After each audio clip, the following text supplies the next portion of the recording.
Hey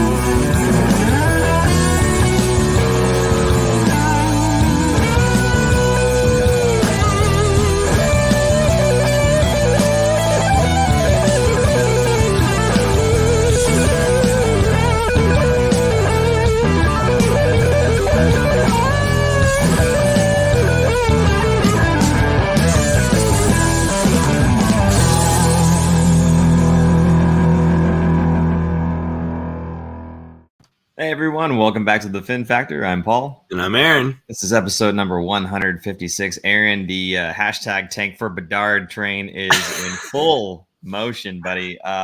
Wow. What a weekend, or I guess week, of Sharks hockey. If that's what you're looking for, if you're looking for that number one overall pick, boy, are we on the way.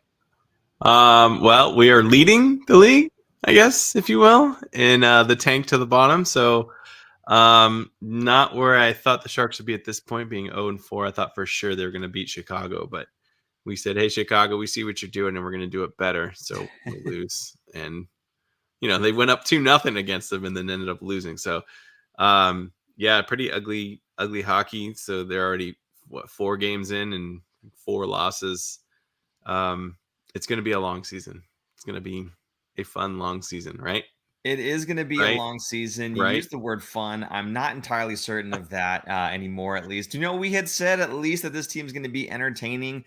So I'm going to pass the question off to you, and I'm going to pass the question off to the folks in the comments here. Are you at least somewhat entertained with some of the plays? Now, granted, you've got a lot of the blunders that we've seen. Again, we'll talk about this, but the shorthanded goals against, holy. But other than that, I think there have been flashes of some good team chemistry, some solid. I don't know if you want to talk, bigger hits or whatever it is that you're looking for. Are you at least somewhat entertained with the product on ice so far, wins and losses aside?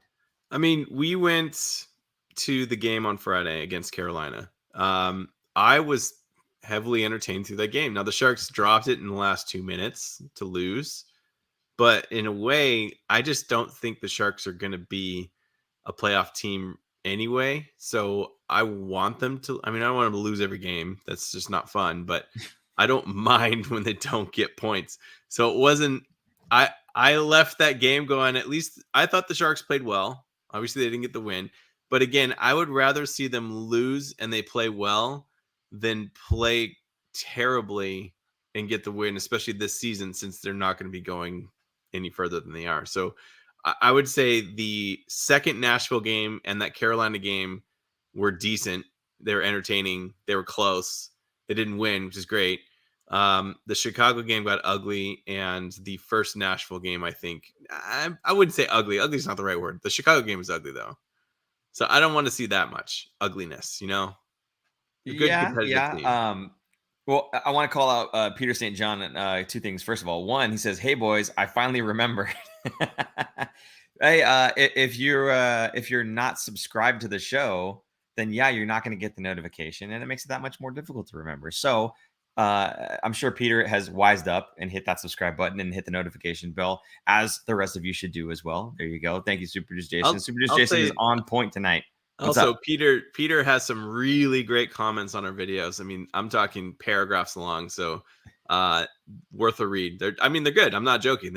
He's got some good write-ups on what his thoughts are on the Sharks. So take a peek at some prior ones. Yeah, Aaron especially wants you to look at those comments because there's a few people in there who agree with him about Ryan Merkley, and he was very apt to point it out to me that other people agree with me. Anyway. Not alone. I also want to point out that I think it was also Peter St. John saying it's all about development. At least I enjoy watching the young players develop. Well, you know what? We'll talk about that a little bit later on too. But the young players are mostly in the Barracuda level, and Barracuda's doing okay. We'll talk about them later on in the show. So if you're interested in looking at the young players and watching them develop, that's definitely a good place to start, especially if you're here in San Jose. That new arena, phenomenal. Love it. So definitely go check that out. And Aaron and I, of course, season ticket holders with the CUDA this season. So you guys can pop in and say hello anytime that we happen to be there. So there you go. Aaron, what do you want to do here? Do you want to talk a little bit about some of the comments we got here? Or you want to just jump straight into the first game for the week? Let's jump into it. We'll come back for these comments. There's some good ones coming in though. But so the big deal, obviously, of course, the Sharks had their season opener abroad, and they have the home opener here against Carolina. Of course, the return of Brent Burns. Aaron, did you think that you said there was going to be some teary eyes? There wasn't going to be a dry eye. He was going to cry, a tear up, something like that. I kind of felt like he wasn't going to. I don't think that he did. Did you happen to see any waterworks? I don't know. We were kind of too far away to tell. And we weren't watching. We were in person, so we weren't there on TV to see like this super up close. But Jumbotron's nice though. The Jumbotron is very nice. It is. I mean, we've seen the pictures. They're great. Seeing it in person does it justice here. But nice there, super producer Jay. But little jump of the gun. But if you want to see the entire video of Brent Burns' tribute, I took the video while we were there. And we just happened to be up at the top dead center, or not center, but behind the goal dead center. So it was a pretty cool view. And I took a video of that, a video of the intro, like their kind of season intro where they introduce every single player. And I think a couple other ones. So go check out our Instagram reels. That's right. I think I put it on Twitter too. So either one of those. But yeah, it was maybe not a tearjerker. I don't think it was a tearjerker. It was good. It was like, and I think Shang had mentioned like, wow, that really makes you feel like it is a whole new era of Sharks hockey, which is kind of their motto this year. So yeah, you look at the players that Burns used to play with. There was a lot of Joe Thornton clips in there, a lot of Joe Pavelski clips in there, a lot of Patrick Marleau clips in there, like just those core guys for so long. So it was good. I liked it. Yeah, no, I definitely enjoyed it as well. A nice tribute. And again, like you said, not quite the tear jerker. Although going back to the comments here, Kellen Foster, Peter St. John both said, I cried. Hey man, we're not gonna make fun of you for that. Again, he was a very big part of the franchise for a very long time. It's totally natural to feel a little bit of remorse to have him be playing with another team there. So yeah, absolutely. And again, he's not going to be watching the show or anything, but like, again, for us, thank you, Burnsy, for all the time spent with the Sharks and with the Sharks fans. There's so many times me going to the practices and I see him doing something cool for some kid, giving him a stick or signing a puck or a picture or whatever else, just talking with people in general. I know actually, and it's a little bit of an aside, sorry, but I had put it on Facebook that time with the kid from Ukraine that didn't have his stick. He brought all his gear over. His dad was fighting in Ukraine and the rest of his family came here. Burnsy was one of the guys that says, hey, what can we do for this kid? And I'm not sure exactly what came to fruition there because that kind of was his own deal. So I'm sure something happened, but he came up to me personally and was like, hey, I saw your thing. What can we do? Right. So, again, just like one of those guys that's, he's tight knit with the community and he's so willing to help where he can. So just a big loss from, just a person standpoint, Burnsy not being in the San Jose community anymore. And obviously he's a big presence on the blue line as well. So yeah, again, for Burnsy, thank you so much for everything you've done. Go ahead, Aaron. Yeah. Big personality. That's just off the ice stuff. He does a lot of off the ice stuff. A lot of great stuff in the community. It's not easy not having him there. It's very, very different. One of the other things, super producer Jason, you can put it back up on there, but they also did before the national anthem, they did a tribute to Brian Marchment, which I think looks awesome on the ice. It's very sad that we lost Brian Marchment. For those who maybe don't remember, or didn't know, Brian Marchment used to play for the Sharks. Back in the 90s, and then after he retired, he came back and had been working as a scout for the Sharks for probably 15 years, a long time. And the day or 2 days before the draft this year, he was in Montreal for the draft and passed away, I believe, in his hotel room. So very sad, very, very gut-wrenching for the Sharks organization because he was such a great person. a great player and a great scout. And he's his son actually plays in the NHL, and he was on Florida last year. Now he's on the Dallas Stars this year. So very sad for the Marchment family. And it was a nice little tribute that they did. They did a moment of silence for the entire arena for Brian Marchment. So I didn't want that to be missed out. Absolutely. And yeah, thank you for the picture there, Super Producer Jason, throwing that one up. So yeah, again, a great tribute for both of those two former Shark players there. Moving on to that game. The game actually itself was, I mean, it wasn't a pretty game by any means, but it wasn't bad. It was close for a team that, like Carolina, that most people are saying is probably going to go, into a kind of a deeper playoff run here. The Sharks kind of held their own. Only a 2-1 loss. Unfortunately, that last goal with Carolina came with less than 2 minutes to go. I mean, so they were with them pretty much the whole way, and then just kind of fell apart right near the end there. Yeah, they scored a minute there was a minute 58 seconds left in the game. So just shy of 2 minutes. It's so sad.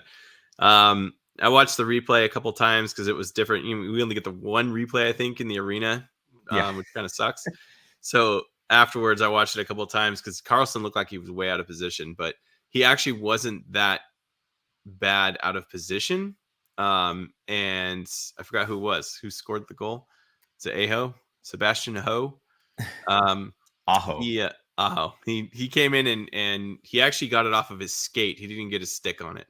So he redirected the puck with a skate. Carlson was there, but not. He had the inside position, and then Aho skated right by him. But Carlson, you can't lock him up. It would be an interference call. So what are you going to do, right? So anyway, it was just kind of sad and disappointing. I thought the Sharks almost nobody deserves to win, but I felt like they were at times the better team that night. And they could have scored a few more chances. I felt like Carolina had some chances, but not that many grade A scoring ones, really. I thought the Sharks did a pretty good job of shutting them down, which is amazing because Carolina is also a cup contending. I would say they're a cup contending team. They're not a playoff bubble team. They are up there in the contenders. So two teams that going back to the Nashville game before that, Nashville is a team that is, I would say, they're going to make playoffs. It's almost a guarantee based on who they are. Cup contenders kind of up for contention, if you will. But I thought the Sharks did a better job in that game and then against Carolina. But again, that's the difference between a cup contending team and a team that is probably in the bottom 5 is your talent at depth level. And the Sharks just did not have it. No, they certainly didn't. I mean, hopefully, again, years to come, they'll get that depth in there and they'll be a much better team, but that's certainly not going to happen anytime real soon. So is what it is. Did we talk about the meetup with the fans here? No, that was next. Yeah, I'm sorry. Do you want to talk about, as I'm saying, are we done with the game? Because the game we lost, whatever. Let's move on, right? Something happy here. We had a good little meetup with the fans. We did. We in between both the first and second, and in between the second and third periods, we hung outside on the concourse, and a couple people came up. So here's a picture of Tyler McElroy. I don't even know if he's on tonight, but Tyler came up and hung out. He's also in the Fantasy Hockey League. So we took a picture. Nicholas Egan came by. I think it was him and his wife came by. We did not get a picture with him. But we hung out for a little bit and talked for a little bit. And then Nick came by with Casey, and I think it's Marcus is his name. And again, we didn't get a picture. We're terrible. We should get more pictures, but because we'll use them. We'll put them up there. Yeah, for sure. And then funny enough, we had a fan come up. I don't know if it's any of you, but someone came up and said, "Hey, big fan of the show. Can I get a picture?" We're like, "Sure." And his significant other of his wife or his girlfriend took the picture of us, the three of us, me, Paul, and this guy. And he goes, "Okay, see you later," and left. And I was like, "Who was that guy? You didn't even say his name. I don't even know who that is." So there's some random picture, I guess, floating around of you, me, and a fan. Right. So if that fan happens to be you and you're in the chat right now, let us know who you are. If you're listening on a podcast, I don't know if you put like a comment or whatever on the podcast, but send some sort of comment to us. Let us know that that's you. You can tag and then next time, I mean, feel free to hang out and chat. We're just couple of Shark fans. So yeah, and if good. you post it anywhere on Twitter, Instagram, Facebook, whatever, just tag us in it, and we'll there you go. Spread it around. Awesome, sounds Anyway, fun. It's fun. We'll do more of that. Barracuda games, especially because I think we'll be more there than Sharks this year. But yeah, for sure. As long as your company keeps giving me tickets to go, then I'll show up at the Sharks games, not a problem. But any chance we get to go to the CUDA games, 100%, we can meet outside the. There you go. We can meet outside of the sections there and just kind of hang out over. Show us the photo, Zach. We don't have the photo because that fan took the photo and then walked away. So we don't have that one. The only photo we do have is the one that. Super producer Jason already showed. I think it was a bit of a pixelated mess. I made the joke that he took it probably with the toaster that has the sticker, the Fin Factor sticker on it. So the more you know. There you go. Toaster can. Peter St. John saying 3 to 5 years before the Sharks are ready to challenge for a playoff spot, maybe 6 to 10 before we might be able to contend for the cup.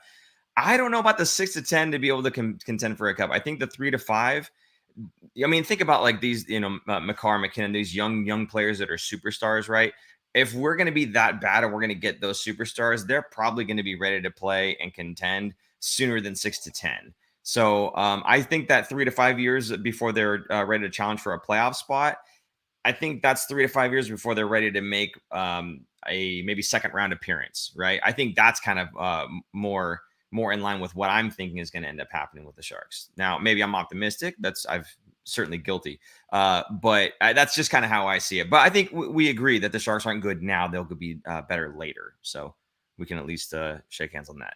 My opinion, but I think SAP food quality and selection is horrible, says Anthony Sanchez, going completely off the rail. But yeah, I don't know if you wanted to say anything about that. But funny, because it just remarked yesterday. I was like, wow, I was actually impressed with the selection of food at the SAP Center and how, I mean, think about it. It's not, there was like practically no places that was just nachos, hot dog, hamburger.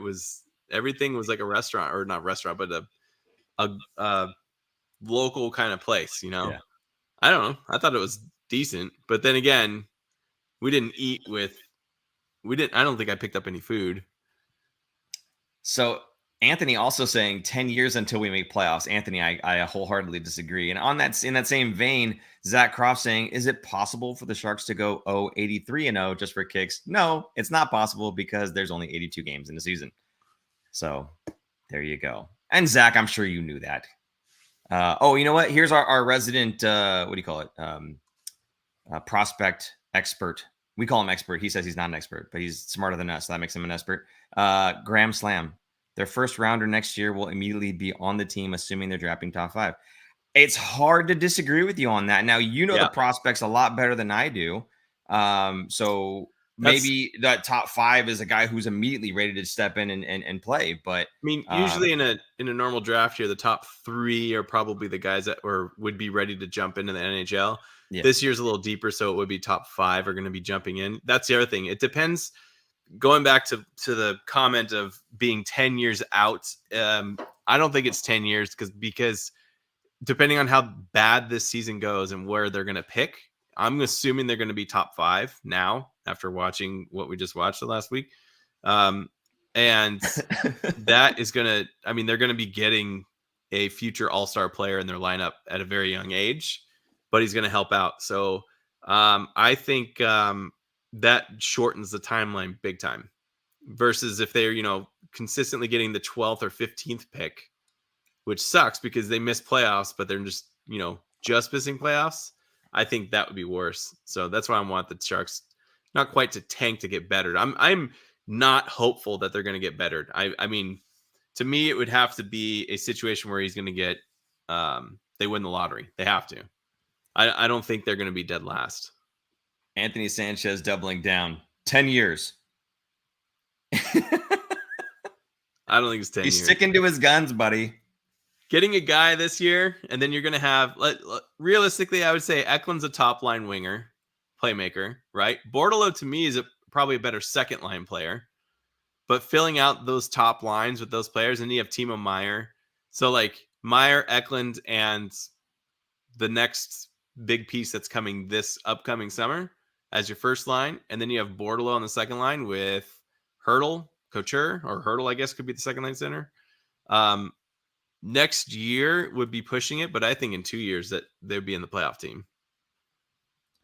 I'm kind of with you on that one, actually. I think give Mike Greer a couple years and he'll probably turn this thing around. So we'll see. I know a lot of people are like, oh, Erik Karlsson's still on the team. Well, I don't know. I don't think he's as bad as they all make him out to be, but that's just me. Speaking of GMs and doing things, there was a Doug Wilson tribute the other night. And I believe we have a picture from the Sharks for this, or from a tweet from the Sharks, I guess. From the Sharks, yeah. So go ahead and put that one up. But it was kind of cool. All the players, at least in the warm-ups there, they wore number 24, honoring Doug Wilson. This is a picture of his whole family out on the black carpet there as they were ready to kind of give him a nice welcome at the Shark Tank. I think it's kind of the first time maybe that he'd been back in the public eye here, no?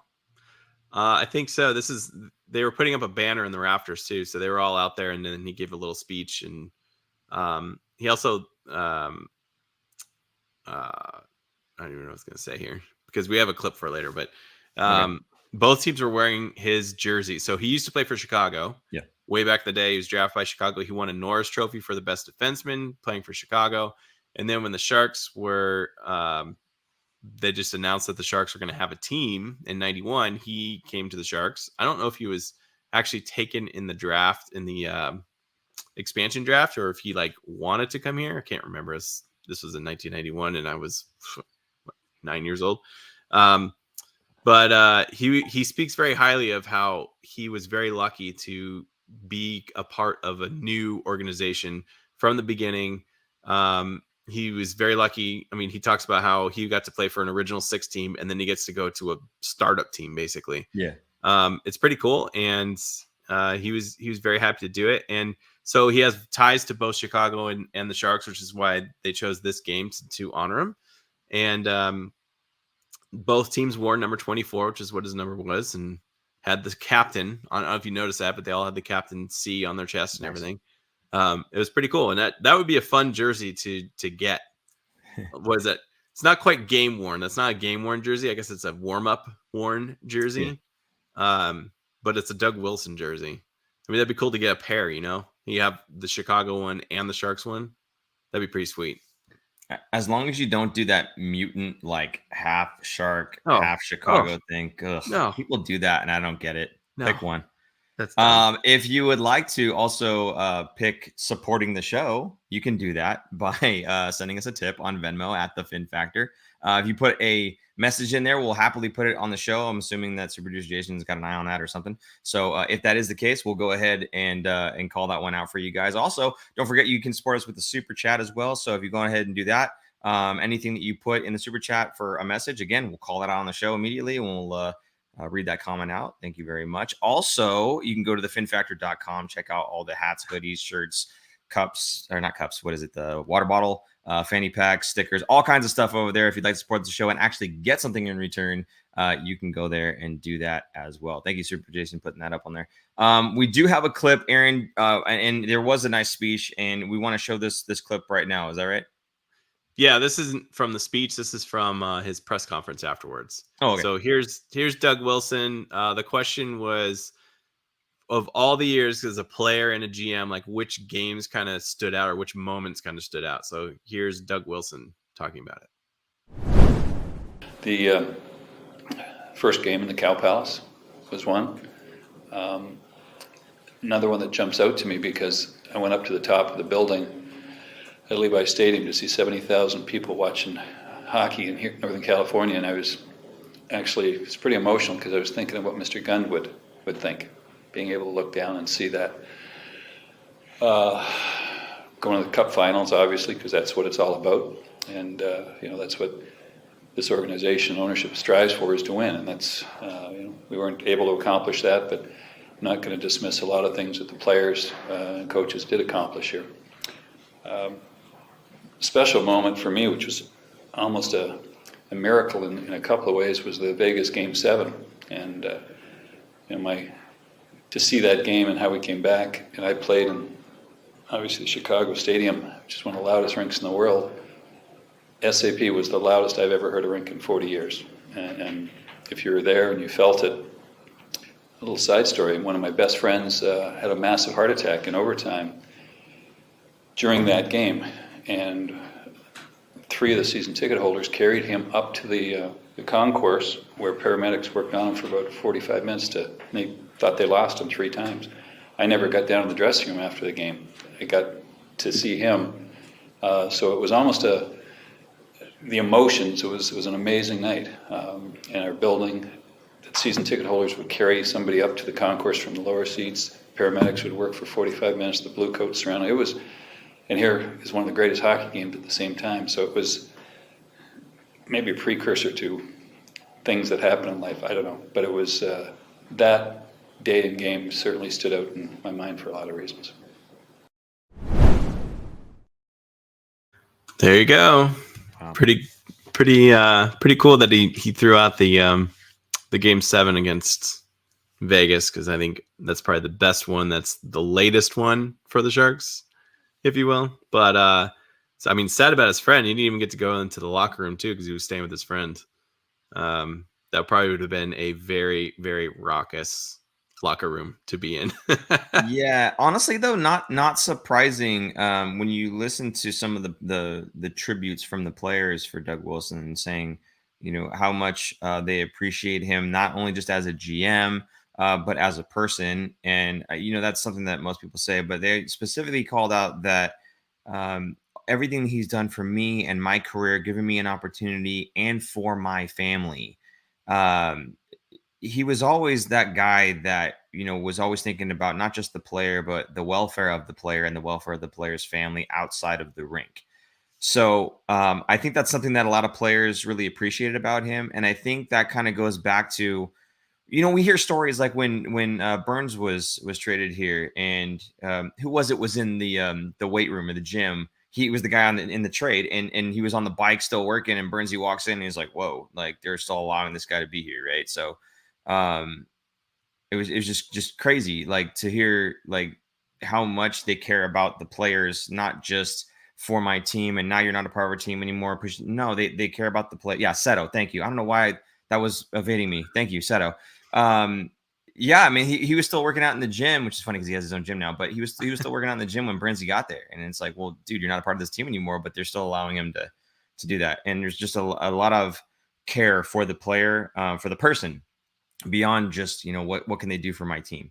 And that, a lot of that came from Doug Wilson. And that's a big reason why a lot of the players wanted to come to San Jose, wanted to play in San Jose. We've always joked about that before, you know, the weather and everything else, but it is very much so that they take care of those guys as best they can. So, yeah, just one of those things where, you know, he was a very special person, and, you know, Mike Greer coming in, I think, is a good thing, but certainly a guy that will be missed by everybody in that organization who's left, at least.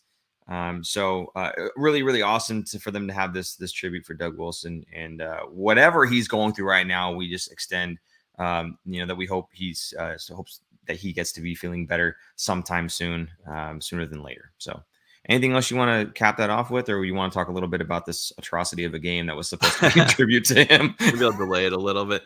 Yeah, he created a culture here in San Jose that brought on free agents. San Jose was never a destination for free agents to come to. It was kind of like, oh, the Sharks. I don't want to play for the Sharks, but I guess I'll have to. So that kind of changed right around the time, I'd say the early 2000s. He kind of took over the team and changed. I think that was one of the things that he worked on was to change that culture. But yeah, a lot of players love him. He's probably one of the most selfless people that I have ever met or talked to, because we've met him. And in fact, you can find our show. We interviewed him at the arena a couple years ago. And it's a quick story about that. Just to tell you about the character that he is, his like handlers, like the people that we had to clear everything through and show him and, you know, get him to come and interview on our show. They're like, he only has 10 minutes, only 10 minutes. And we're like, okay, that's fine. We'll, because, you know, we talk, like, whatever, we talk, it goes on. And we went for probably close to 15, if I remember correctly. And he wanted to stay and keep talking to us, but they were like pushing him along, like, no, go. And then it wasn't so much that, I don't know. Yeah, I mean, he's a busy schedule. He had to go around, and at the time he was the GM, so he had to meet with a bunch of people, but he genuinely liked us and wanted to hang out and talk more, and had so many more stories. So great guy, and he will be missed, and we wish him the best, especially for full recovery and whatever he has. And no, we do not have any inside information. Right. In fact, in that same press conference, people asked him, not specifically like what's wrong, but how's it going? And I didn't put the clip together, but he essentially just said that he's working on his recovery. That's all they said. And that's, he's been a bad patient. His doctor wants him to be better. That's all he would say. He wouldn't say anything else. So there's the update. Yeah, and fair enough. It's his business. It's nobody else's. So good on him for responding in the way that he did. Something I will remember about the interview, though, is when he came up, the first thing he said to us was, all right, let's talk some hockey. It was just, he was, again, so personable, right? And really the only reason that we stopped that interview, it wasn't that he was like, okay, we got to end it now, guys. Yeah, it wasn't him. I misread, and this is behind the scenes. I misread when you hear me asking Aaron, do you have anything else for him? Aaron thought I meant on that topic. And I just meant, do you have any other questions? Because we're stupid and don't know how to interview people. So Aaron goes, no, I'm good. I'm like, okay, well, hey, it was nice talking with you. And Aaron's like, yeah, I had more questions. That was the only reason the interview ended. Honestly, he would have gone on for another few more questions and he'd have been fine. And again, just a very generous person with his time, even though his time is super valuable. Yes, the more you know. So again, absolutely, Doug Wilson, you will be missed. And gosh, what a great guy. So moving on from that, what a not so great game to honor him. They come out and score 2 goals in the first period. The second goal actually was right near the end of the period. Mm-hmm. Both goals, by the way, you could say influenced. I guess he got the assist on both of them by Erik Karlsson. You know, it was funny. I was listening to the replay on that because unfortunately, I shouldn't say unfortunately, but I had to go out to watch my son's 8U game that was way later. He had like a 4-game tournament thing. So I couldn't watch the game, unfortunately. But yeah, they showed the clip where Drew Remenda is saying, everyone on the bench, the Sharks bench, is yelling, shoot, for Erik Karlsson. And Karlsson finds Nico Sturm all the way across the rink. He sends it from one side to the other, and goalie, I think it was Mrazek, down and out. Sturm buries it. And it's like, that doesn't happen if it's not Erik Karlsson doing Erik Karlsson things. I know you guys don't like the dollar amount. I get it. I know you can point out to a million stats that says he's not as good as he is. I don't care. Okay. But yeah, he showed up a couple times there in this game, and at least in the first period, when nobody else did. Then that second goal, it was a shot. It looks like it went off the skate of the defenseman, but people are telling me no, it actually hit Kitcher's stick. But I don't know. I don't care. It doesn't matter how it goes in, just that it goes in. They credit it to Karlsson. And you actually, if you watch the replay, Couture goes up to Karlsson, you can read his lips. He says, I didn't touch it. Yeah. He said it like a couple times over and over. So pointing at him. They went back and credited Karlsson with the goal, so he got a goal and assist in that game. Sorry. Kellen Foster says, still should have shot the puck. The guy scores a goal, and you still got to just pile on him. Come on, man. Who is he? Noah Gregor? Come on. Ooh, they're talking about There's a lot of people they were talking about Noah Gregor earlier in the chat. I'll get to that if you guys want me to. I have no problem with that. I also saw a reference to Merkley. We'll get to that too. I don't want to hear any of your stuff tonight, chat. Anyway, get on with it. Go ahead. So they were up 2-0, and then what happens? Sharks went on power play. So you're like, oh, this is great. You know, their power play's been stinking. Chicago's awful. They're up 2-0. Let's pad the stats here. Get a really defiant win here for the first one of the season. And the Sharks give up a shorthanded goal. I'm trying to remember which one this one was because I watched them and I'm mixing them up. This was the 2-on-1 where Karlsson was basically skating back, and instead of attacking the guy on the boards behind the net and leaving the front open, he decided to stop like in the slot and wait. And there was nobody that decided to come back and help out. Couture was the one that came back, but nobody was skating back to get there. Yeah. So I thought that was the second one. That was the first one? No, that was the first one. Okay. So they scored and you're like, oh man, 2-1. Okay, whatever. Then power play ends and then they get another power play like right away. So they're on the second power play, like almost following right after that. In fact, I think there was carryover because there was a little bit of 5-on-3. So then they had another almost full 2 minutes, and Chicago scores another shorthanded goal. And I forget that one. How they did that one. So yeah, that one, they were battling a little bit behind the net, and I think their Chicago player fell down and like kind of swooped it with his stick. And I think it was, I want to say Couture and Carlson. No, it was LeBanc and Couture, I think, going towards that player, and it slid through both of them and right to the front of the net. Okay, you know what? It was LeBanc and Carlson that went there, and it was Couture. No, here's why. It was Couture on the other side. He chased that player down. I know, thank you. It was Couture on the other side of the net, and after he chased that player down, he hit the brake, stopped, and watched the goal scorer score the goal instead of springing back into action. So that's why I remember that's where Carlson or Couture was. So it's either way, it's the calamity of errors, and it's Sharks hockey, baby. His controller broke. He just skated. Yes. He went full Ovechkin. Yeah, so just an ugly outing for the last 40 minutes of the game, we'll say. Okay, how about that? The first period, not so bad. Obviously, it's all more fun when you're going up by 2 goals, right? And you're not letting them score. But to let them come back into the game, not just come back into the game, but embarrass you, right? Embarrass you by scoring 2 shorthanded goals pretty much back to back, right? And then going 5 straight. You score the first 2 and they go 5 straight on you. That's just ridiculous. And to add the cherry on top of it, yeah, you're a bad team, but they haven't won a game either, right? So it's not like it was Tampa Bay, they just needed to regroup and then they, full power offense. It was Chicago, which is like, anyway. So Coach Quinn was asked about after the game about kind of like, the whole sequence of events where they gave up 2 shorthanded goals and what his thoughts about it and how the bench and kind of the morale, if that really, I think the question was if it killed the morale of the team. So here's Coach Quinn's answer on right after those shorthanded goals. Yeah, listen, I mean, sometimes, and it happens to a lot of players, they get on the power play and they just abandon what hockey is all about. They play power play, and that's all that happened on those goals. We had plenty of opportunities, bad as the decision-making was in the offensive zone and, giving up the, odd man situations. We had a chance to just stop at the net front, defend, and, live another day, and we didn't do it. We panicked, we chased the puck, we just played mindless, and it ends up in the back of your net. There you go. Yeah. You think you're happy about that? Mindless. Yeah. You play mindless thing. Like, and he says basically they played power play. They didn't play hockey, right? And it's almost like, okay, in a practice, we would set up on the power play and we'd run this drill. And if the defense dumps it out, oh man, okay, reset the drill. And it was almost like that's what they were doing. Oh, it got dumped out. Darn. And it's like, no, you still need to go play hockey. And they forgot that part of the game, apparently. So there's a lot of work that can be done on the power play. And I think you specifically called out, not just power play, but you specifically called out second period being a bad period for the Sharks so far this season. You want to talk a little bit about that? Horrendous. I don't know if you noticed. That's horrendous. So again, just that game alone, they were up 2-0 and they gave up 3 goals in the second period. They have been outscored so far in their 4 games, 9-1 in the second period. 9-1.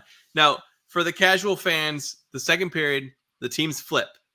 The benches stay where they are. So that means if you get stuck in your zone, which is why the second period you kind of see more goals, if you get stuck in your zone, the bench is so far away that you can't really, get any line changes going. So you have to get your puck out without icing it, because if you ice it, you can't make a line change. So a lot of the times you'll see teams kind of grind it out and get stuck in their own zone, or vice versa, grind it in the other team. And then what happens, because your bench is closer to the offensive zone in that period, you can switch out a player one by one, and you have fresh guys on the ice controlling the puck against a very, very tired team. So I don't know if that's part of it. Maybe that's part of it. The Sharks are just kind of getting caught and they can't get it out of their own zone, especially without icing it. But I think that needs to be addressed. And I'm pretty sure, I think Quinn actually even talked about the second period. Like, it's a weird thing that they're going to be going over and probably practicing on. He also mentioned, I didn't put it in that quote, but he thinks that this could be a good thing, getting shorthanded goals scored on him like that, especially 2 of them, because he's like, I mean, it's kind of like being a parent. Like, there's only so many times you can tell your kids, don't do that. Don't do that. They're still going to do it, right? They're still going to do it. And you just kind of go, well, karma's kind of a bee, like it's going to happen and you're going to learn. And now you're going to understand why I was telling you not to do that. So now he's telling them, you got to work hard. And even on the power play, you got to get back and you got to get the puck and you got to retrieve it.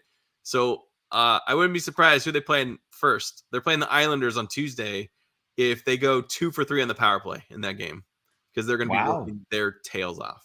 Wow. Okay. You know what? We've gone for quite a while. I think we should do a roll call. Okay. I'm not saying they're going to. I'm saying I wouldn't be surprised. It wouldn't surprise me if they went 2 for 3. Oh, no. I'm not going to hold you to that, but I think it's a perfect time for a roll call, and I think that should be the question. So why don't you – I butcher every time I try to say what the roll call should be. So I'm going to let you do all the talking for this. Go ahead. So wait, what's the question then? The question is going to be, do you think that the Sharks power play doesn't end up anemic in the next game? Do they go 2 for 3 maybe? Okay. Do they score at all, right? All right, roll call. Tell us where you're watching from and if you think the Sharks power play in the next game is going to be as anemic as it has been in the last whatever.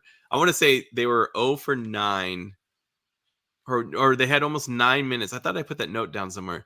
They had almost 9 minutes of power play time with 1 shot on goal. That's garbage. That is just, what are you doing? That you had that as a note under the Carolina game. That's why. I missed it. Yeah, there you go. Yeah, I knew I wrote that down somewhere.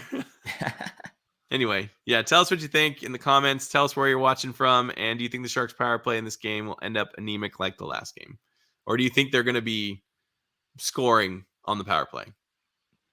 And we'll talk a little bit about the CUDA, but I do want to go back. There were a lot of comments here, like really far back. And I do want to go back and look at some of these because a lot of them were pretty interesting, actually. So give me a second to kind of dig through a little bit here. You see a situation. This is from Zach Croft at Super Producer Jason at 9:27 p.m. Do you see a situation where the Sharks buy out Vlasic's contract? Aaron, what do you think? I don't think so. I think new coach, new regime. I think buying him out would hurt the team more than just letting him play it out. Play it out. I mean, he's got, is it 4 more seasons, including this one? Yeah. 4 more seasons. So 4 more seasons, show that you could still play in the NHL, be a top 4 guy. Not you don't have to be a top shutdown defenseman, but if you could play in the top 4, that means on a good team, you're going to be on the top 6. Show that you can play. Show that you still have some heart. You're going to be good. Some team's going to want him, and they're going to want to have some salary taken back. And don't forget, you can take it in half with another team. So the Sharks could trade him to Arizona. They keep half. The Sharks keep half. Then it goes on to whatever the team is. Then that salary, that $7 million salary is going to get cut way down. So obviously there has to be some incentives for both teams to do that. That sweetens up the deal coming back. So I honestly don't think there is an untradeable contract in the NHL. No, seriously, there's ways around it. You're going to get around it. Yeah, no, there's definitely ways around. I do think that even with those ways around, it's probably not. There's some certain players that maybe aren't enticing enough, no matter how much you would cut it. Sure. Everyone's going to throw around the Carlson and be like, there's no way you can trade him. Absolutely there is. You don't think a team would want him for $5-6 million a season? Absolutely. 100%. Absolutely. So even Vlasic, sorry, go ahead. No, go ahead. Okay. I was going to say, even Vlasic, I think most teams, if you were to cut that contract in half or in quarters, if he had somebody that was willing to be the middleman, 100% people would be happy to take him.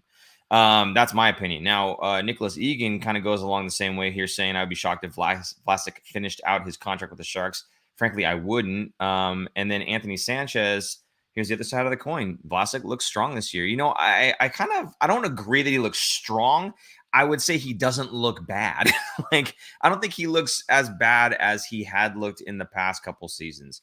And I think, like Aaron's saying, a lot of it's going to be the new regime and everything else. Everybody's kind of getting a new chance here. And I think you're going to see a little bit of a resurgence from not just Vlasic, but I also think Šimek. I think Šimek's going to be another guy that's kind of getting a second look with this whole new management structure around him. So he's the type of guy that I think Greer likes. I think he's the type of guy that's going to go out. He's going to bang. He's going to work hard.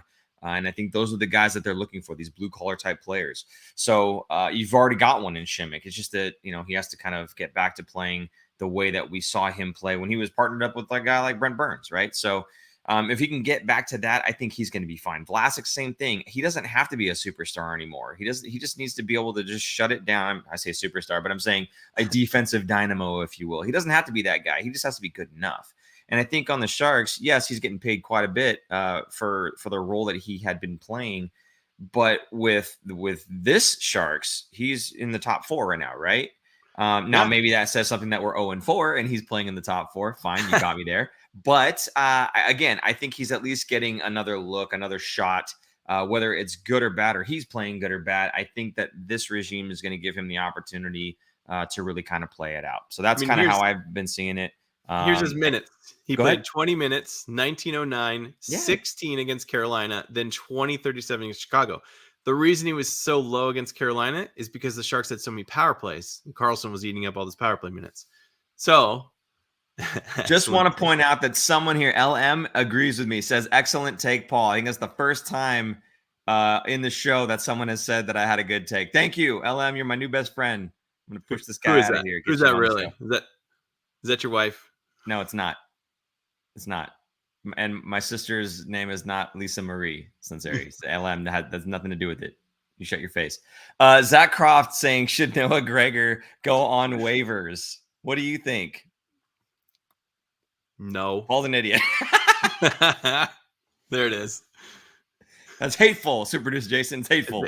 That wasn't for me. I didn't write that. I know. Should Noah Gregor go on waivers? And someone had made a comment later on here saying that, Anthony Sanchez says Noah Gregor is Torrey Mitchell #2. And that Peter St. John says Noah is in the doghouse with the staff. He's been a healthy scratch 2 already. I think his days are numbered. I wouldn't say, it's too early to tell. We're really 4 games in right now. The Sharks are 0-4, sure. What if they go on a 4-game win streak? You laugh, but it could happen. It's the NHL. Anything can happen. I'm not laughing. I still think it's very early. I'm not saying the Sharks are a playoff team, but Noah Gregor, I think, needs to figure out, and this is probably all of his off the puck stuff, not so much with the puck. I mean, granted, he's not scoring, but who dropped the gloves the other night, right? You're not scoring, you're doing something. This is going back to Jamie Baker. Jamie Baker was on a show. Yeah. He said, when you get into a scoring rut, you got to do something. So what Jamie Baker did, is he would literally run himself until he threw up, like running hill sprints, I think was what he did. And then he said, I'm going to win every single face-off that I take because I can't score right now. So I need to contribute something to the team. That's what Noah needs to do. He needs to figure out, and I think that's what the coaching staff is telling him. Hey, yeah, you're the fastest guy. You have good puck possession skills, but not every night you're going to be able to do that. So you need to do something else. So you need to show that you can round your game and not be a liability on the ice. That's pretty much what it is. If you're a liability, Mike Greer's not going to want you. So Kevin LeBanc better watch out. Wow. Called him out by name, did we? Goodness gracious. No, hey, man, I'm not saying they're not going to go on a 4-game win streak, but I'm saying if they do go on a 4-game win streak, he's been benched the last 2 games. He's probably not going to be a part of that 4-game win streak. Excellent take, Paul. Come on, you can throw it in there. It's okay. Hey, guys, Nicholas Egan says, I'm really curious what happens with Thornton. He's been around way too much for this so far this season for him not to have a job within the organization soon. I believe Jumbo is learning. Anthony Sanchez says, I believe Jumbo is learning how to be in management. I don't disagree with you. And Zach also bring up he's not officially announced his retirement. I thought he did. I don't think he did. He Joe didn't? Thornton did not. I mean, I wouldn't. I don't know what his plans are. I don't know if he's planning on coaching, maybe player development, maybe I don't know. I don't think he'd be scouting. I can't imagine him, because he's got young kids, man. He's not going to just up and leave and go player development, travel around, which could be the reason why he's not going to want to coach, because you'd have to travel so much. So probably my best guess would be player development wise. I don't think we're going to see him on the bench, like as a bench boss or anything. What do you think? I think he's, again, I talked about it last show. I think he's going to coach his kids' A team, I guess, right? I think he's going to coach that. So I think he's going to stay in the area doing that, and his, I guess you can call it day job or whatever, is going to be something with player development. That's kind of how I feel. But I don't know. It's all speculation. It would be great to have him still in the community, not just living in San Jose, but as a part of the San Jose Sharks community. And I'm sure he's a rink rat. He never wants to leave. He was the guy that came to the rink just to take a shower and then go back home. Like that, he wants to be at the rink all the time, right? So I can't see him not being a part of the Sharks organization going forward. So it's just a matter of time for them to figure out what that's going to be for him. I'm sure he'll be there for that. Kellen Foster had also said you could talk about how Merkley had a 2-point night against Iowa. Oh yeah, absolutely. I think Merkley looks great in the AHL, buddy. Thank you for making my point for me. So, Aaron, what do you think here? What do you think? Does Merkley having success at the AHL level, is that going to springboard him, do you think? Absolutely.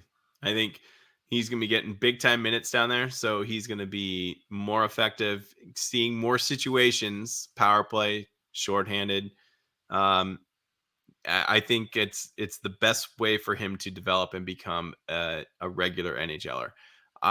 He'll probably still get cups of coffee because there's going to be injuries this year, which is fine. Or they're going to reward him for playing well at the Barracuda level. But again, he was challenged to be the guy down at the AHL level, along with Bordelot and Eklund, to carry the team and show that you can be a leader, because the Sharks are not going anywhere this year. So why, not even that you're burning a year of development, but they would be getting a lot less ice time. And at this point, you want them to get the most ice time possible.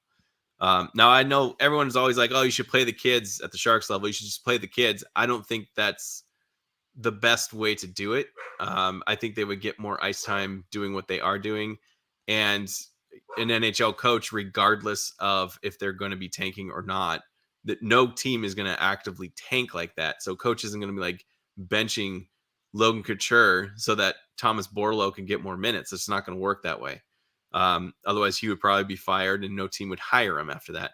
So, I mean, part of it is the coaches also have to have some kind of job security or show that they're not incompetent, and no coach would do that. So I think getting them to stay at the AHL level, dominate, get together and get chemistry, and you're in a winning culture, like things are going your way. Now you're bringing that culture in a year to the Sharks, where these guys are like, hey, we have chemistry. We've been in these situations. We've been down a goal. We've been in the playoffs. We know what to do. And then they bring that in, and that changes the culture of the Sharks. The losing culture of the Sharks is going to change to a winning culture. So you're getting that core guys kind of gelling together and then bringing them together onto the Sharks team. I think that's the way to do it. I don't think the Sharks haven't been able to do that in the last probably 20 years because they've had their cup window open that entire time. Yeah. So they didn't have the time or patience to sit on a lot of these rookies when they needed to fill in the gaps, especially in the cap era. You have to fill in the gaps with younger guys that have cheaper contracts because they haven't done anything in the NHL level. So I still think it's the way to go. See, and a lot of people hear my comments on guys like Merkley and Gregor, and they mistake it for Paul hates them. I don't hate them. I see what I see. Okay. And I mean, I don't want to pat myself on the back here, but yeah, like they said, Gregor's already been sat for a couple of games. So like, I see what I see. With Merkley, again, I'm not saying it to be mean. I'm saying this is what I see from the guy. Like when I watched him play, it literally looked like he was just doing dangles for the sake of impressing and showing that he was capable. Like he had something to prove, not because the situation called for it. So to me, that's kind of when I said last show, it looks like he's not taking it seriously. It looks like he thinks he's playing beer league or something like that, and he can just whatever try to dangle around. So that I see what I see, and that's it, right? I'm not saying I don't like the guy. I'm not saying he won't make it to the NHL or whatever else. I don't know that he will until there's a shift, and maybe that kind of, I don't know, the attitude's the wrong perception, I guess, right? The way that he handles the game. See, to me, Noah Gregor is like the perfect example of why these guys should be in the AHL, because we've seen Noah Gregor for the last 3 years, Yeah. right? I think he's been in the NHL for 3 years. It started in that kind of COVID season. You're already sick of him because you already think that that's the best he can do. Now, imagine if we didn't see him until this year, and then we're like, holy cow, this guy can fly. And he worked at his game at the AHL level where he was a little bit more protected, playing against lesser competition to get his confidence up. And now he's scoring goals. Then he comes in the NHL and he's a 15 goal scorer. And then everyone's saying, why didn't this guy come along last year when the Sharks needed goal scoring? You know, like it's a two-way sword. But my point exactly, like Gregor was brought on too soon. He was brought on too soon. He had NHL level speed, but his game wasn't well-rounded enough to stay in the NHL. And now he's kind of bouncing around. And now it's too late because now he has to clear waivers. I don't think he would clear waivers. I think someone would take him. I agree with you. And actually, I think, again, Graham Slam with a pretty decent comment here. I like this. They should trade Gregor to the Avs. He would thrive with them. Now, I don't necessarily agree about having to trade him. Okay. I'm not saying, again, you guys think I hate the guy. I'm not agreeing that he needs to be traded necessarily because I do think somebody else had said his value is probably pretty low right now. He's already been sitting for 2 games out of the 4 games they played, right? But I do agree that he would thrive with a team like Colorado because he's not trying to provide that level of offense. He can play on that third line, right? And just do what he does. Be fast, be physical, get some shots on glass. So, I mean, I think, he says he's a perfect third line scorer in this case. And yeah, he's a guy that can provide that level of depth without people looking at him going, dude, where's the offense, right? Because that'll be overshadowed by everybody else in the first 2 lines. So, yeah, maybe he's just on the wrong team. I don't know. But I agree with you. I think if you put him on waivers, he gets picked up by some other team that needs a guy with some speed that's got a little bit of upside, who's maybe just looking for a change of scenery. So, yeah, I think, Gregor, there's nothing really wrong with the guy. I see what I see, and I'm not expecting him to be that 10-goal scorer that you think that he is or will be, especially if he's spending half the time so far this season against only 4 games. Half the time on the bench just doesn't bode well for his stats. He's a 4th-round draft pick. Yeah. Right? It's not like he's a 1st or 2nd rounder. Absolutely. 4th-round pick. That's absolutely. That is a crapshoot at best if they're going to make the NHL, and he's already got NHL games under his belt. Serviceable. Yeah. Whatever. I think on a good team, that's a good point. Going to Colorado, it would be just like when Nieto went to Colorado and he worked on his penalty kill specialty, and he is one of the best in the league, I think. Hate is a strong word, but I really, really, really don't like him. Is that what you're trying to get at, Patrick? It's a what's it called? Plain White Tees, I think. Yeah, it's an old song. Two-way sword, new shirt. I said two-way sword. Yeah, it's a double-edged sword in a two-way street. But you said two-way sword. The double-edged street and a two-way sword. There you go. Get on with it. Yes, get on with it. Yes, get on with it. Yes. Graham bringing up, I just want him to succeed. Yeah, I mean, that's for all of them, right? That's we want all of these guys to do well, regardless. So that's the idea. That's the hope. Realistically, this season, no one's going to succeed, except for the guy who plays his way into a trade at the trade deadline. That is success. Think of it. That's what these guys are playing for right now, yeah. Especially guys on the end of their contracts like Bonino.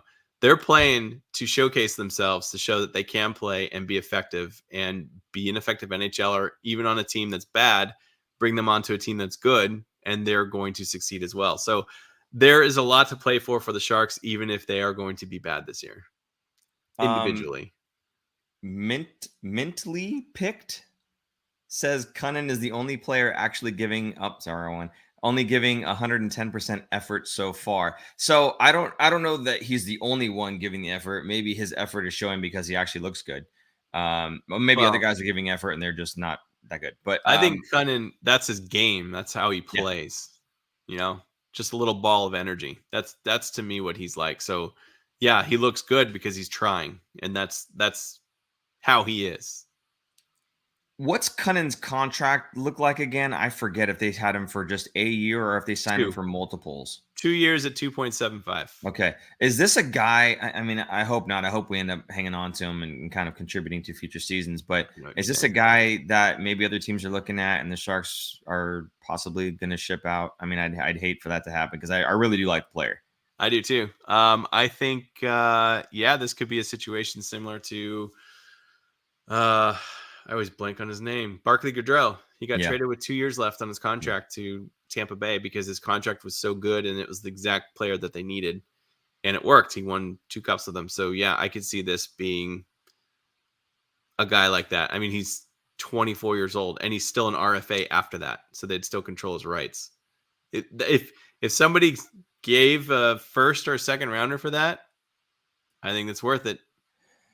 Stock the cupboard or prospect in a tough, first though, or second because rounder. Remember, a team that needs him is probably not a team that is going to end up like on the lower end, like getting bounced out in the first round. And that first round pick is probably going to be deep 20s, right? So would you want to give up that player who's been impressing and working quite well with his line mates, frankly? Would you want to move him when you've got another year, right? I don't know that they do that for essentially, again, a late first. I don't know that it makes sense to do that. Well, I'm saying a late first and maybe a prospect coming back. Sure. Yeah. He was a first round pick. He was a 15th overall first round pick. There was another. Oh, Lorentz. Kellen Foster saying Lorentz is doing the same. A max effort type of guy. Now, Lorentz is impressing a lot of folks. Big guy, a lot of speed, and flashes of some pretty solid offensive talent. He had one where he cut right to the net and fired one on that looked real good. So yeah, I don't know. I think the other thing to remember here is, again, we're only 4 games in, not just 4 games into the season, but 4 games into these guys who've been brought in gelling together, right? I mean, obviously there's been training camp and everything else, but we're talking a really early point in the season. This could be, a longer work in progress before everything starts falling together in the right way. So it's not just the players. It's also, the whole management, right? The whole coaching staff, everything, the systems, they're all learning this new system together. So, I mean, I don't know. I think, again, they're going to suck probably. I think they get better midway through the season. They don't make playoffs, and then they get drastically worse when they start moving people out after the trade deadline. But I think it bodes well for future seasons for them to kind of start gelling over this atrocity of a season, what's going to be. And then, as time goes on, we get those younger guys back into the lineup. Again, like you were saying, they're gelling down in the AHL. They're establishing this kind of winning culture, hopefully, and bringing that into the NHL with these other guys who start gelling with themselves as well. I think it bodes well for the next 2-3 years or so down the line. I think we'll be looking like a much better team. That's kind of my thought on it. So there you go. What's your timeline? Did you want to talk about Cuda, or is something else you wanted to say? No, that was I was just going to cover like the leading scorers of the Cuda right now. Oh, okay. Just happened to be Ryan Merkley is up there. He had 2 assists. I mean, they've played 2 games. Andrew Agozzino is leading with a goal and assist, but Thomas Borlo and William Eklund each have a goal, and I think Eklund had scored the game winner the other night. So they're on the board. They're up there, and they're doing their thing. And I think the future is starting to look a little bit brighter. Again, they're going to be gelling and playing the AHL level, but I'm excited to see them in person probably, next week? Doesn't they come home for the home opener? Well, we don't know because we have to figure out which games we're going to, and we haven't done that. So Aaron and I and our friend Adam, we all have the season tickets, and we're sharing it. And we haven't bothered to figure out which games we're actually going to. So that'll be fun to try to go through that and figure it out. But so at some point we're going to be there. And again, if you're going to those games, please feel free, hit us up, let us know, and we'll pop out and say what's up, have a drink or something. I don't know. Nicholas Egan, the Cuda have so many assistant captains this year. I did not know that. I know Agozzino, I believe, is the captain. I think there were 6. Derek Pouliot, or alternates, I guess. Derek Pouliot, who this was a defenseman who won a cup with, what team was it? Some team that won in 2016. I can't remember the name because I blocked that year out of my memory. But anyway, so he's brings that NHL experience to the San Jose Barracuda. So cool, nice having him there. He's got 2 points as well, 2 apples, so not bad for him.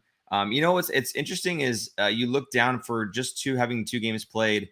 You've got Agazino, Merkley, and Pouliot with 2 points apiece, and then it's 1, 2, 3, 4, 5, 6, 7, 8 guys that all have a point. So it's getting spread out pretty good down there. So again, really entertaining stuff so far. Looking forward to seeing more of it in person. Yeah, me too. I'm excited. New arena, young Sharks or young Sharks prospects. It's a good time. Nick HBK 150. What's up, Nick? He says, I'll be at the October 26th CUDA game. All right, there you go. So Nick will be there too. If you guys want to hook up with Nick or something, say what's up. And I don't know if you got Twitter or something on there, Nick, don't you? Yeah. Hook up with him. You guys can figure it out and meet up if we're not there. So there you go. Anything else about the CUDA here, Aaron? No. We're good there. Yep. Okay. Well, let's talk yes, there's 6 assistant captains that have 4 for every game. Holy. But they're called alternate captains, I think. Anyway, regardless. 2. Yeah, that is quite a bit. I don't know how they'll much. Rotate 2 for away games versus home games or something, probably. Well, he says they'll have 4 for every game. So yeah, right. I think they'll do the same way the Sharks do. It's like Aaron's saying, 2 that are away and 2 that are home, and then they just switch those guys off based on if they're playing home or away.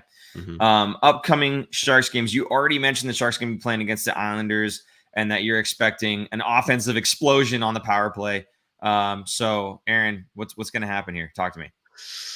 Islanders are a team that kind of disappointed last year. I think people had them slated to make the playoffs, and they did not, and that ended up with the firing of the coach. So they are a good team. In fact, that's where Kevin Kurz is at. He swapped around with Corey Masisak of the Athletics, so he's covering the Islanders now.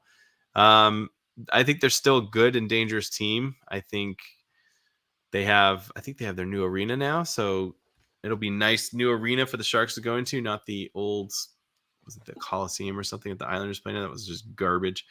So it'll be a fun game to watch. This is a 4:30 start since it's on the East Coast, so 4:30 our time. So don't forget early game time since it's East Coast.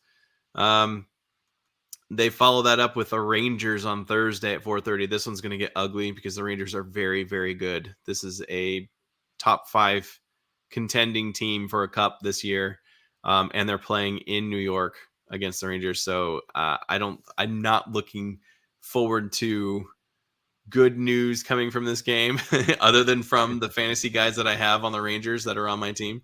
So that'll be fun. Another 4:30 starts.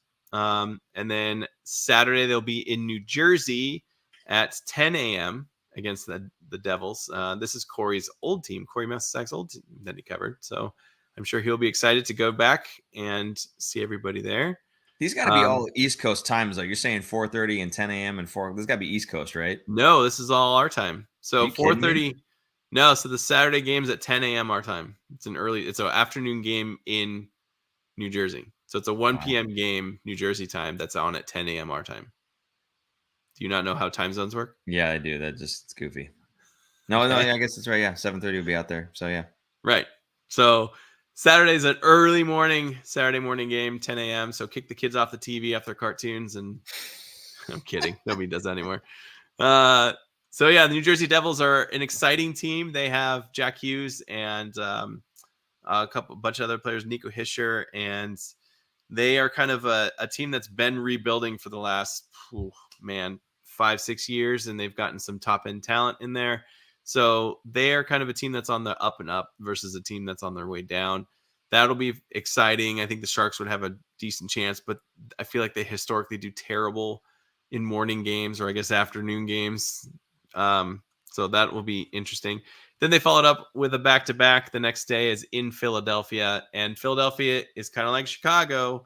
They are down in the dumps, and the Sharks are going to be one of the ones contending with them for the first overall pick. So we'll see how the Sharks do against them. So I would say out of all these games, the Philly game should be winnable, and the one of the 2 Islanders or New Jersey Devils games. But I don't think I would be happy if they got one win out of this 4-game region. Kellen expecting that there's going to be a fight in the game, the New York Rangers game, and that it'll be Lorentz dropping the mitts. That is very specific, Kellen. Did Lorentz play there? Very specific. Is that where he came from? What's that? Did Lorentz play there? I have no idea. I don't remember where he was at. I do not remember. No, Lorentz wasn't he the guy we got in the trade? Yeah, he was in. Well, I don't know if he was. It was only Carolina. Well, I also wanted to call out Mintly Pickled or Picked. I keep saying pickled because you have Mintly. The L in Mintly is throwing me off. Mintly Picked. Kurz can go dislike a new team he is covering now. Y'all just jumped on Kurz like hard, dude. You guys, he's a good guy. He's just down to earth and real, and most people don't like that. Most people want, more of what I bring, which is like the optimism and yay, rah, rah, and trying to make him feel good. I forget who it was, Aaron. Who was it that said, every time I feel down, I come and watch a show and I come out feeling like everything's okay and nothing bad's happening. And it's like, I'm glad that we did that for you, but it's, things are bad, man. Yeah, we're not going to lie to you. It's not going to be a good season, but we're going to try and pick the positives out of it versus then, focusing on all the bad and negative stuff. That's not fun. Nobody needs that. Right. You already have that in your mind. So come cleanse your mind with us. Yeah. And focus on the good that's coming out of this and how the good the Sharks will be. Now, I was just talking about this with my fantasy hockey group that I've had for 16, 17 years now. There's some texts in there, and they're like, some of them are just casual fans. They're not big hockey fans. So they're like, hey, what's with the Sharks? What are they going to do? What's best for them? Honestly, the best is for them to not do well so that they get a top 5 pick, because if especially this draft and these top 5 guys, this is if they get better, that's a franchise changing thing, right? Like, they're going to be on the projection of going up sooner than later, versus if they start winning games and putting together some streaks and coming in 10th or 15th overall pick, it's not going to be as good. So it'll be a quicker turnaround. It's going to suck now, but it will be a quicker turnaround to be terrible now, really terrible now, and then be fine in a couple years, versus being mediocre and then mediocre for a longer period of time. Lorentz came from Carolina, says Graham Slam. Thank you for confirming that for me. I was pretty sure that was the case, but my mind ain't what it used to be, buddy. So thank you for that. Peter St. John, I don't see that from the Fin Factor. Reality is reality. Yeah, we do mostly tell it like it is, but again, I try to put a positive spin on it. I know, the Sharks have been bad for a while now, and we're just trying to help everybody kind of feel a little more uplifted where we can. So we tend to look at the good things and as much as we can. We're all out of juice on that train, I think, though. There is not a whole lot of positives to pull, but Anthony Sanchez doing his best as well. Positive. Sharks have a solid PK.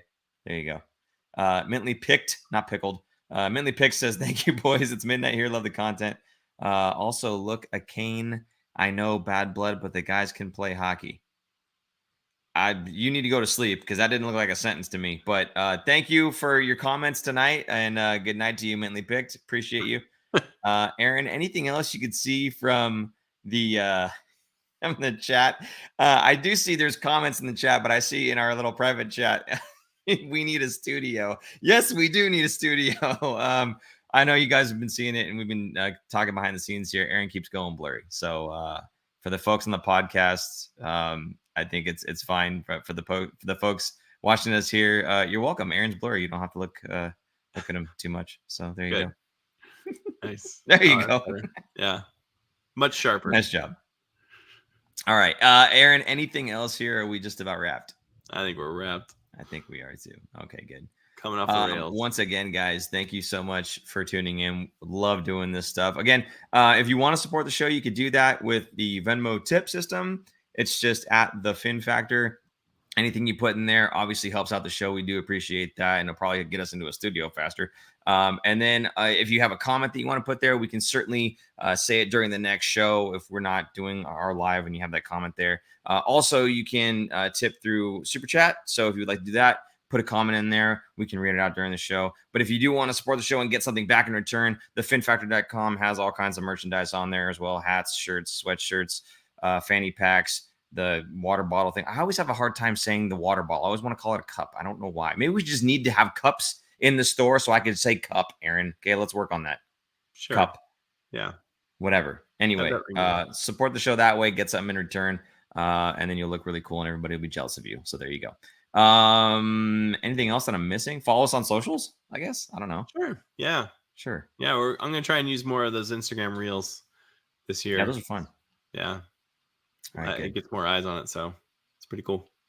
Good deal. Okay. Well, again, thank you guys so much for tuning in. Do appreciate you and all of your comments. So for super producer Jason, I'm Paul. And I'm Aaron. And we will see you guys next week.